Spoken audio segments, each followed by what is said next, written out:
Hi, this is Dorothy Smith with Scrapbooking. I'm going to highlight our color pencils today. And so that's the main store of the performance here. And this is our new set of color pencils. Now, I got this cold press watercolor paper to use, and we carry this pad of paper. Now, this is kind of traditional watercolor paper. It's got a heavy texture to it. It's got kind of a creamy color, and it's super thick. And so I thought, well, let me try this. We also have another watercolor paper that is white, a whiter white than this, and has a very smooth texture. So I'm going to try that also. So I picked a few of our stamps that are, good, perfect for watercoloring. And this one is the June stamp of the month, and June is tomorrow. So holy moly, here we are coming up to June. And I'm going to head, so I seasoned it and did a couple of impressions to see how they came out. And so, oops, there's my little padded thing there. So I'm going to do a few of these and then just kind of color them.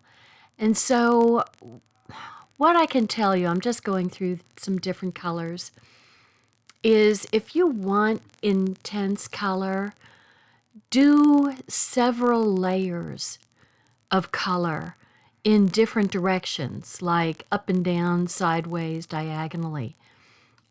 So I just learned that yesterday.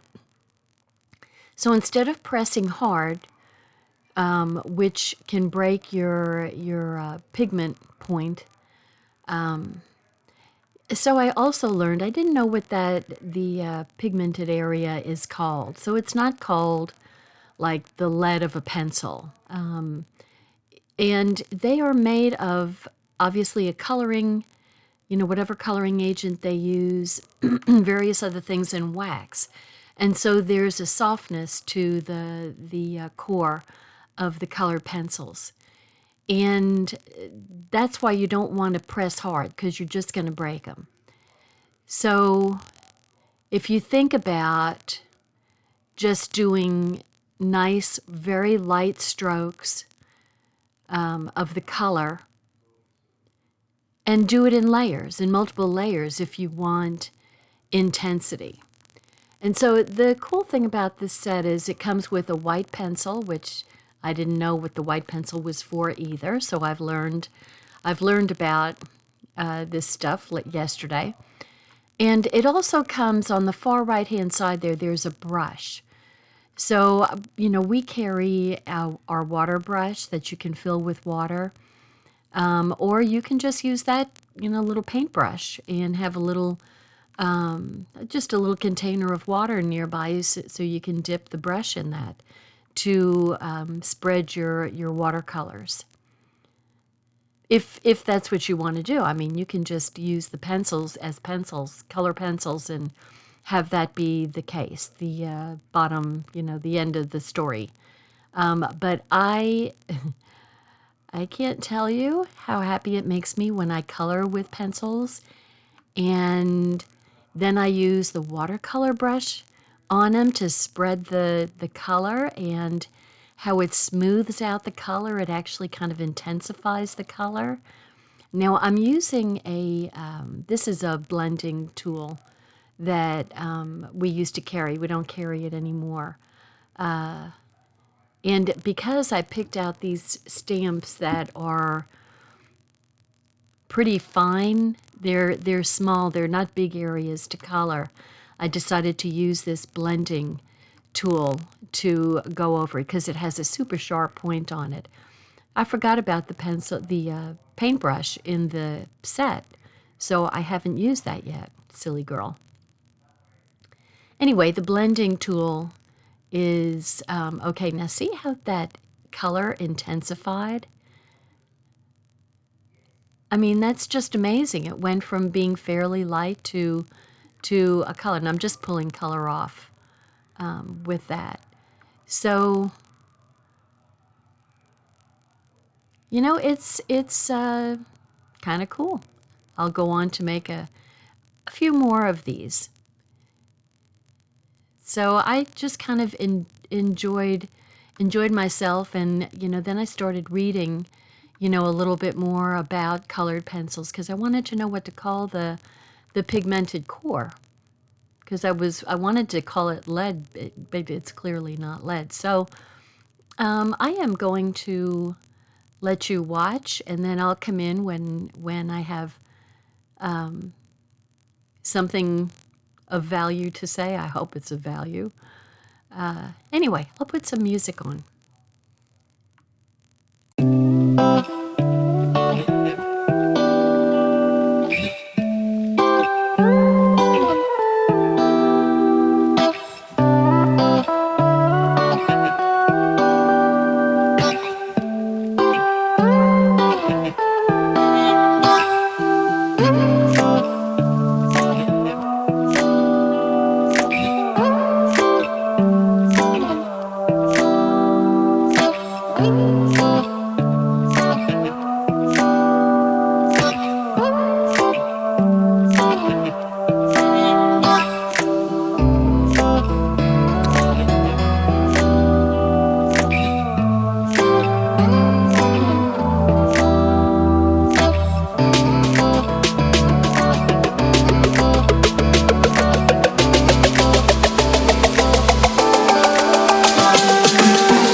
Wanted to come back and say, when you're using stickles, it's probably not a good idea to put a piece of paper right on top of it right after you do it and then stick your hand in it afterwards, because they take a long time to dry. Just thought I'd say that. And if you noticed on the dragonfly's wings, I used my shimmer brush. So, it's got a wet interior that, takes the little shimmer all over the place. And I used it to spread the color around. So it worked just like the water brush does. And so you can use your shimmer brushes to, as a painting tool for your watercolors. And so I used the white pencil there to kind of add something to the white daisies. I don't know that it really did or not. But what you can use the white pencil for is to kind of de-intensify a color. So if you have a very intense color, and a lot of these colors are very intense, you can take them down a notch by adding white, the white pencil to it.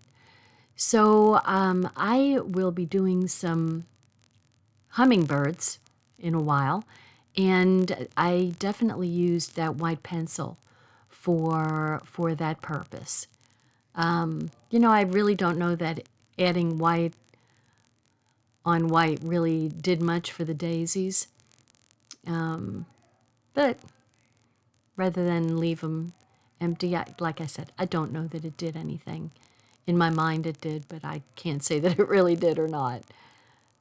So I'm adding just the background to these little tags, which I love these little tags. This is a really nice little stamp set for June. And they're pretty. And I normally probably wouldn't color the backgrounds, and I would just color the flowers, but the backgrounds look so pretty colored in. So I really, I do like these. Now it doesn't look like I added any kind of, I didn't mess with the background on that first one. I didn't use the brush on it to smooth the color out for some reason. Oh well, you know. There's too much going on in the world. We have people that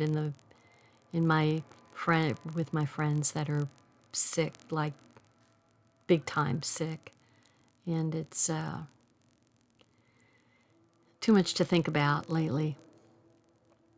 Okay, so if you see how I'm doing that, how I'm cutting, I'm moving the piece of paper around and not the scissors for those rounded cuts. And that's what you want to do. You're going to get a smoother cut without sharp edges by moving the paper and not the scissors, which I know is sort of counterintuitive for how we always kind of used our scissors as kids. But I will guarantee you, you'll get a much smoother cut, a rounded cut, if you just move the paper. So I'm going to put that one, that's the stamp of the month for June. And the next ones I'm going to play with are A Million Little Things and Sweet Hummingbird. And so, you know, I've used the Sweet Hummingbird before. I made a card with that. Love it. So there's the texture on that first, the pad of paper. Now this is a super smooth and white, but it's a watercolor paper, meaning that the color doesn't just go right through the paper. It's a, you know, maybe a little bit sturdier paper. Excuse me. I don't know whether there's a, I don't know why it's different. I don't know what makes it different, but it's different than regular cardstock.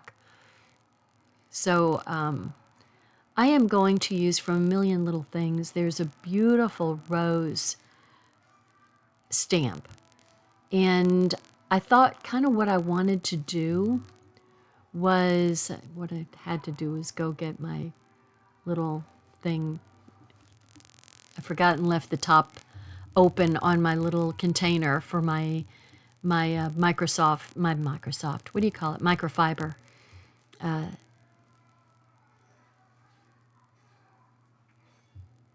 Whatever it's called. What is it? It's a microfiber cloth.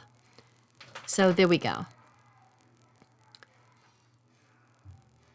And I'm just taking the extra off so I don't leave a mess, although I'm going to cut it off anyway. So, but why, the reason why I wanted to use this bigger rose rather than the small kind of rosebud one is because I used to have, a couple of houses ago, I had a peace rose in my garden. And so it had kind of the yellowish, kind of more creamy yellow petals, with the interior being kind of in the reddish, dark pinkish zone. And I thought that that's what I wanted to do for this particular rose. So I'm going to go ahead and do both of the little hummingbirds. I love these hummingbirds. I'm telling you, I love them. And I've already decided that they're going to be colored like with red and green, and then also with turquoise and purples. And I kind of messed up that. I think I slightly moved the block when I did that first stamp because there's some little extra ink marks on there that shouldn't be on there. So you want to make sure that you put the block down straight onto the paper and press lightly to get a good ink, so you don't smudge your ink, because that never looks good. So this is the one hummingbird, and then there's another little hummingbird. Here we go. They're so pretty. I think they're just beautiful. So clean them up, put them away, put away the intense black, because we can get in trouble with that. I can get in trouble. I stick my hands in everything, as you saw with my poor stickles. So I'm going to start off with the turquoise. And I'm putting the color, this is what I was saying before. If you want to have intense color, then put the color down lightly in different directions overlaying the initial laydown of color. And then you can intensify your color without pressing, very strongly on the pencil and possibly breaking the point. So that's such a pretty color. I mean, turquoise and teals are like my favorite color. And then I'm also going to use the purples with the turquoise, because, when you see iridescence, you always see some purples and turquoise in the iridescence. And so I just kind of wanted to, make my hummingbird look, somewhat iridescent. And I'm using also a blue, interesting color blue. It's a really pretty color blue. On the edges of the wing, at the bottoms of the feathers.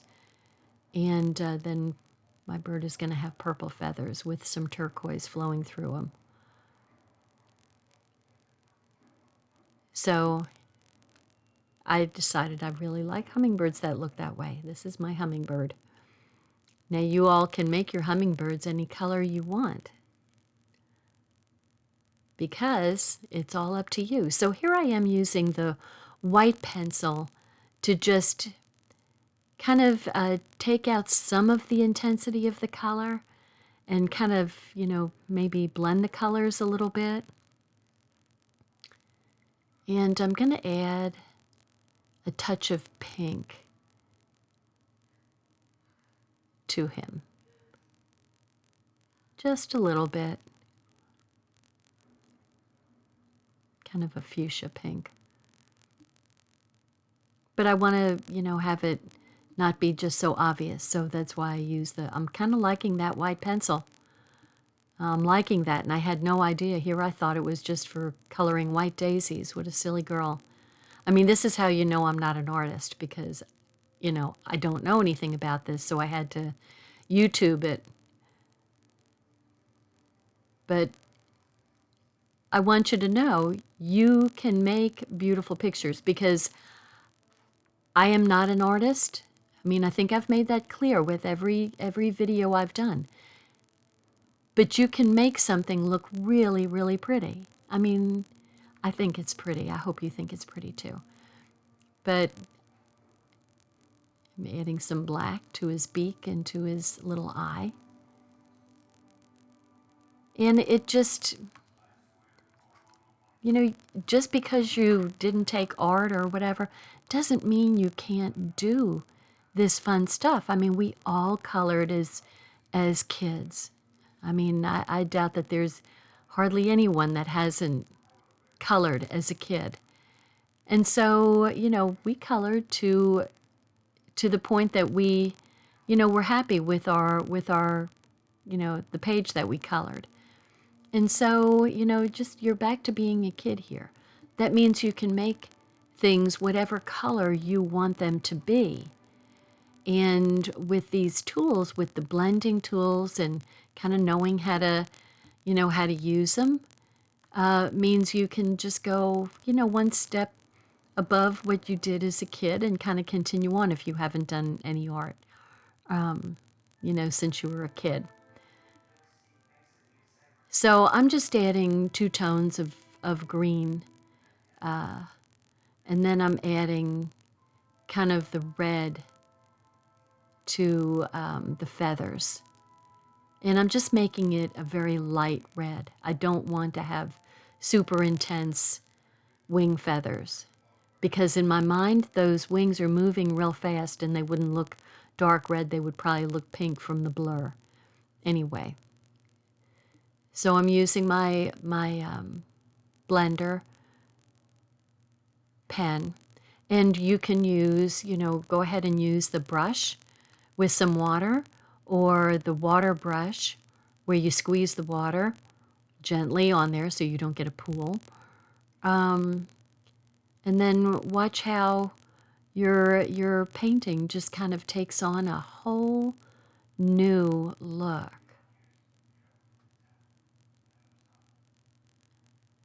Okay. I can't wait. I have no idea what I'm going to use these for. I'll make a card or something. So here comes my rose. So this is the last of my little watercoloring technique. Here, I am not going to do that one hummingbird that I kind of messed up on. You know, I could rectify that, putting dark colors on those wings, and you wouldn't see the mess up. But right now I'm just going to go with, you know, the one where I had the best stamping. So I'm going to make my rose, giving the stems, you know, a dark green look. The leaves are going to be a little bit lighter because they're coming out in the spring when the greens are a lighter green and not that deep dark green that happens as the summer goes on and the heat intensifies the greens. And so I'm using the yellow. And I kind of think, okay, so I have kind of a yellow rose that's going to have a pink to red center on it. So it's kind of like my dad always gave Mom yellow roses because she was from Texas. So he always called her his yellow rose of Texas. And so, of course, I had to make a yellow rose. So, you know, once again, these detailed stamps, it's easy to miss things, you know, until you get all the coloring down and then you realize you missed something. But that's, you know, that's typical of me with the detailed stamps. And I mean, this rose, I think, is that's a beautiful stamp. Very realistic looking, not stylized. Just very beautiful. It almost looks like actually a botanical print. So I'm adding the pinks and the reds into the center, because in the rose that I had, the reds and pinks were down at the very center, the very bottoms of the petals. And I'm just taking some of the intensity out with my white. You know, once I learned what that white was all about, then it's like, bring it on. So here we go. I'm going to try to, and you see how I mean, it's so weird how putting the liquid to the paint, to the watercolor, just intensifies the color. I mean, is that just wild? How the color becomes so much more intense, adding some liquid to it. I don't know, maybe I get thrilled too easily by things, but I just think that's so cool. So, and I'm softening the pink and reds to kind of blend in with the yellows, so it just kind of, it looks like the color is moving into the yellow. Anyway, this was fun. So I will tell you, I am liking our new watercolors. I'm liking them a lot. And, you know, I'll probably be using them a whole lot more. And I'll probably do more reading about watercoloring and, you know, see if I can pick up any other techniques and bring them to you. Probably the blending of colors is going to be the thing. So, I'm just cutting them out. Now, if you watch, I am moving the paper. I'm not moving the pencil. The paper is getting moved to do these curves until I run into a straight shot. So you don't want to get right down on the line. You want to give yourself a little bit of space so that you can see the edge of the bird. And it doesn't have to be perfect. You don't have to follow every little nook and cranny. You can just kind of get a general waviness, like along the wings, and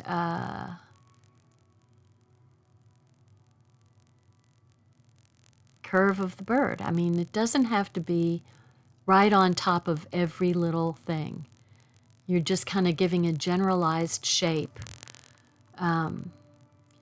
And then, of course, you want to add some shimmer, because there should be shimmer on hummingbirds, don't you think?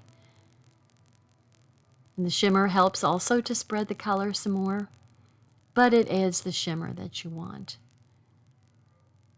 I think you can not have too much shimmer on something. Now the rose is going to be a little bit harder to cut out. But you see how easy the cutting takes place when you're just moving the paper? It's just so much easier. Here we go. And once again, it doesn't have to be super detailed. Just general outline of your, oh, I like my rose. So I missed doing some of the blending on the leaves here. So I'm just adding more blending of the leaves in the stem. I was so happy with the rose that I completely forgot about the leaves. What can you say?